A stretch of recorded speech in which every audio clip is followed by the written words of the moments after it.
What's up, everybody? It's Dan Aykroyd's favorite nerd, and today we are looking at the Coneheads from New Age. They come in a set of 3. They're the guardians of the digital star, named Beelzebub, Manmon, and Mephisto, which I'm guessing are just 3 names for Satan, or the devil. It's the devil! Anyway, it's all known to me from Robert D. I don't do legends, but I like to take a look at them so you guys can get an idea, at least of my opinion in regards to them. There are 3 of these guys that come in the box. We're not going to show the transformation of all. They all utilize pretty much the same transformation, and we're kind of going to follow that same methodology for the accessories as well. It may seem a little confusing, but I think you're going to get the hang of it. That being said, let's get started with accessories.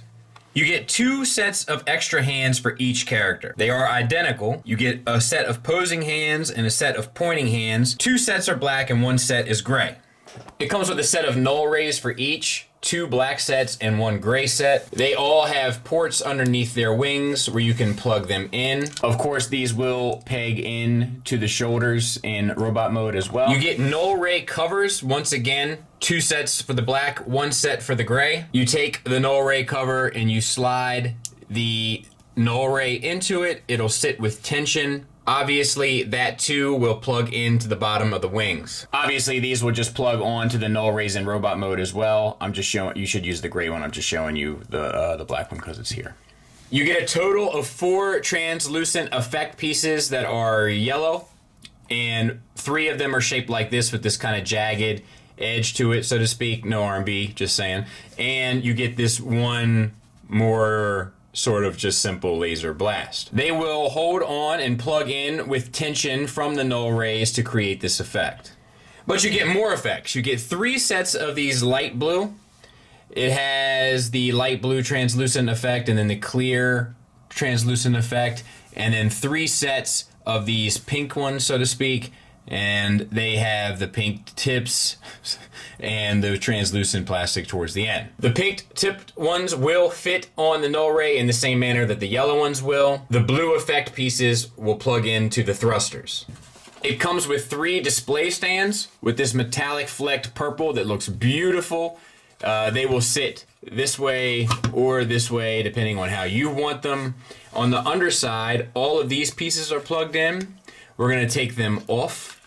So I will go ahead and finish unplugging all these pieces. I love that they're stored back there. The stands will also hold the accessories underneath if you peg them into the corresponding holes, to include even the hands whose ports will match them as well. So these are the pieces that you're left with. To utilize them for jet mode, you only need this one. You can plug the bottom into any one of these corresponding holes, so to speak. Then you have a hinge down at the bottom, and then a secondary hinge here, and then a tertiary hinge, I believe, here. And then there is a hole between his legs, so to speak, that this will plug into. There we go. And there's an example, and you can have it sort of configured any kind of way that makes the most sense or is the most appeasing to you. Now, this will also work in bot mode by pegging this in, and then you peg this in to the hole in their back, and then you can have them, you know, you gotta balance it out a bit. Let's see which ways. Yeah, I could say you're going to be up more, which is fine. And I also, like, I've seen them do this where they pop around the front of these, but I don't know, man. This is great, don't get me wrong, but I guess what I find frustrating about it is there is another piece to this, the C-clip, and then there's an adapter piece that's right here, and I don't know, the instructions don't cover it, and I don't know where they go or how they go. It doesn't seem to plug into anything, so it's a little frustrating for me, but other than that, these elements of it work fine. Now, it also comes with these 2 pieces that you can use to interconnect them to form a space bridge. There's notches on the sides where you can slide these in. Then take your next piece and slide them in, and you can interconnect all of these. And I think the regular Seekers come with one as well, so you'll be able to form a fair amount of the space bridge. I don't know, half maybe, I don't know. But it looks really good. Gimmicks-wise, they all have landing gear in jet mode. You can pull the bottom 2 out from the shins. I had to move the feet in order to do so. And then the top one comes from the center of the forearm tucked underneath, which is pretty cool. But to be fair, they don't really need it because the nose cones end up kind of supporting it well enough for display purposes, but obviously this is a nicer touch. All right, so let's talk about the deco of the jets. We have this silver back here, which looks nice. I think this is a die-cast piece. I'm not entirely sure. I'll take a better look at it here. But yeah, I think it is, this back piece. And it looks brilliant. And then we have the white paint added to the wings here. We have black paint added to the back part of this jet. We have some black paint up here, the silver paint on the canopy, or should I say can of peas. And then underneath looks pretty clean. They're all kind of done, you know, the same way. This one, I thought this one had some deco on the wings. Maybe I'm wrong. I'm thinking about thrust. We have some blue paint on this piece, and, you know, they're minimal paint accents, but I think that they're actually enough where they still make them visually interesting. Same for here, and then also the silver. We have a couple of different color breakups there. So overall, oh, and there's the blue I was talking about, blue and white paint there. Overall, I think they do the job. I think they do the trick. I think they're very cartoon accurate, and I think they're a faithful representation, and I think they look nice. The question is, does it look as nice next to Tiger Tracks? Let's get into some transformation. So pull these side wings out here, and then you got to get these arms out. And they're tight. They're tight up in there, but you got to rotate them out, kind of get a hold of them, and they'll swivel at the shoulder area. Get them out. Close the forearms around to complete the arms. So I love this part, but it tends to eat me up a little bit. Flip this piece out. Sometimes you got to wiggle this section in order to free it up. Bend this back so that you can get some room to work. Rotate the entire section here 180, and then rotate the canopy or can of peas 180 additionally while keeping the head more towards the back of the jet. Open up underneath here. This will create the chest. It's on a double hinge, just use caution. And this piece has to come down. And the nose cone splits to hide it all. And then you got to get this piece back around to the front, which is a little easier said than done. Let's see here. Maybe if we move this flat. Let's move this flat. That'll be good. These chest pieces, keep them flat up against the canopy. Yes. Yes. And then move them around the chest, coming back down, and then solidifying it all inside of the cavity that you just pulled it out from, so to speak, and then turn the head around. That, like I told you, it eats me up, but it's pretty smart stuff. Now we're gonna deal with the backpack. Flip these pieces around and plug them back in to the back side of the wings. Open up these side pieces here that connect to the thigh area, and you gotta break this entire backpack, double hinge it up, and plug this into there. Close the flaps around. Lastly, we just have the legs to deal with, so split them, open up this side compartment here, and flip out basically his heel. That's something we got to talk about, but not right this second. We'll get to it at final thoughts. So there's the heel, and then close this back up, and I'll put this kneecap back on. And then same on this side. Open this up, flip the heel out, close it back up. Around the front, grab the feet, which, like we talked about, are die cast. Rotate them down. It's a tight tolerance. And that's it. So the only differences are the wings.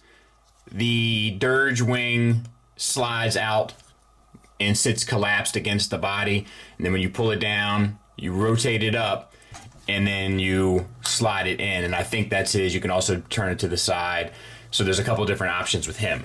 Thrust 2 is different. plugs into the side, unplugs, and then comes back and around. And this is basically the same, except there's this extra hinge piece, and the wing will sit up on the leg, kind of like it's supposed to. All pretty clever stuff, honestly. Let's take a look at the figures. We'll take a look at Ramjet. All the articulation is the same. I will say when I was transforming the other two, I struggled with the chest, getting it over these shoulder pieces. If you get the chest over, you can open it up here and then plug it in. It might be easier. It was going to definitely be harder to show on camera, I feel, but it might be easier to do in person. So the head is pretty interesting. There is a ball peg from the neck piece into the head. The head is painted silver with the red eyes, and they all have unique expressions, I think. Or him and Dirge might have the same.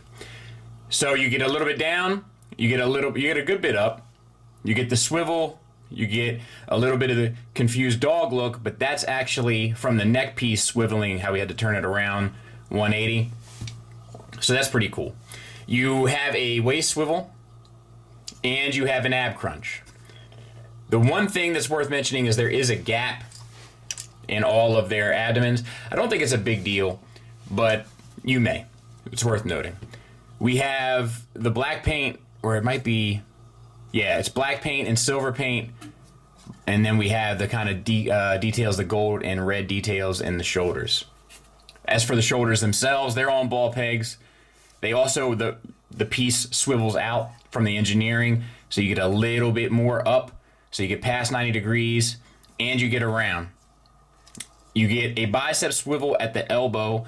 The elbow itself is single hinged to 90 degrees unless you're going towards the bode, in which case you can get more. The wrist swivel from the peg.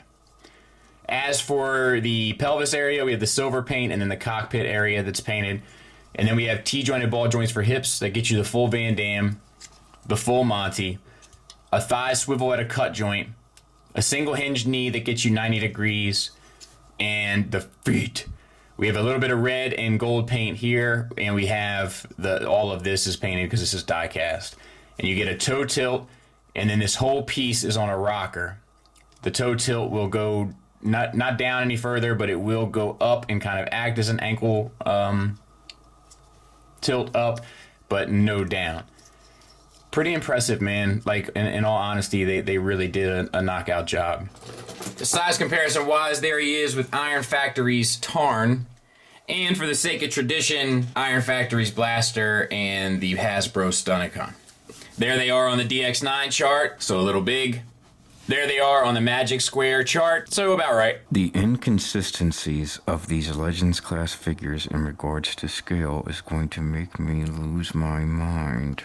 Final thoughts wise, let's address the negatives, of which there are a few. Even though it's a cool set, the instructions don't cover the flight stands, and I do find that to be obnoxious. However, the flight stands are so cool and so versatile that I feel like I kind of got to give them a pass on that. So let's say they break even. I have noticed things like falling off of them. Not excessively, but little parts coming on, like the knee pad, just little stuff like that throughout. They're also very back heavy, partly because of their huge backpacks and partly because of the design of their feet. Now you can kind of flatten out their feet, and that will help with the support, but unfortunately, it's not quite enough. Well, not that it's not quite enough, but sometimes it isn't quite enough, but it tends to look a little goofy. If the heel spur was able to rotate a bit further back, it wouldn't be an issue. Lastly, I'm not crazy about the gap, not the one between the abdomen and pelvis, but the gap on the legs. It's very noticeable. The fact that it's on both sides and you can see through it is kind of a pain. Like I can, you're gonna notice that. It's gonna stand out. So that's a bit of a bummer as well. And I think that's it. But let's talk about the positives, of which there are many. The sculpts are amazing. There's just enough paint to make it interesting. Definitely gives you the Toon feels. The engineering is awesome. Little couple frustrating things along the way, like clearance stuff, but you can do it. It's just not the simplest. It's not the smoothest, I guess is the better term to use. But it's fascinating. It's always interesting to me, like, we've seen Seekers done so many times. It's always so interesting to me that you can come up with all of these multiple ways and interesting ways and unique ways to make this kind of transformation transformation happen. It's always really cool to see from my perspective. The materials feel great. They incorporated die cast into them. The articulation is fantastic. Even the difference in the face, like there's the gray dirge face and the silver ramjet face and the light gray thrust face. Like they made them unique. They made them fun. They made them interesting. Like it's a super, super solid set. Definitely a strong recommend for me if you're into the scale or into the characters. Thanks for listening. Thanks for watching. Until next time, take care.